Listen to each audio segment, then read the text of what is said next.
Friends, welcome to Madhyala creations. వీడియోని skip చేయకండి. వీడియోని చూసి లైక్ చేసుకొని, షేర్ చేసుకొని, సబ్స్క్రైబ్ చేసుకొని అప్పుడు స్కిప్ చేయండి. డాడీ ఈ చెట్లు అనుకుంటున్నారా? మా అమ్మమ్మ వాళ్ళ ఇంటికి దగ్గరండి. ఇది మేము చూడంగానే మునక్కాయల చెట్టు అనుకున్నాం, కానీ కాదంట. ఇంకా నేచర్ అంటే ఎంతమందికి ఇష్టమో కామెంట్ చేయండి. నేనైతే ఫస్ట్ ఆ చెట్టుని చూసి మునక్కాయల చెట్టు అనుకున్నా. మునక్కాయలు అనుకొని కోయిపోయా, కానీ మా అమ్మమ్మ అది మునక్కాయల చెట్టు కాదు అనింది. నేను ఇంకా మునక్కాయలు ఏందబ్బా ఆడ పెట్టున్నారు అనుకున్నా. ఫ్రెండ్స్ చూడండి షో చెట్లు ఎన్ని ఉన్నాయో. మీరు కూడా మీ ఇంట్లో ఇలా షో చెట్లు పెంచుకుంటారా? పూల చెట్లు అవన్నీ.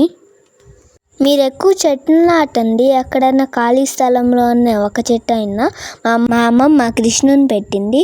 కృష్ణుడు ఎలా ఉన్నాడు? లైక్ చేసి సబ్స్క్రైబ్ చేసుకోండి.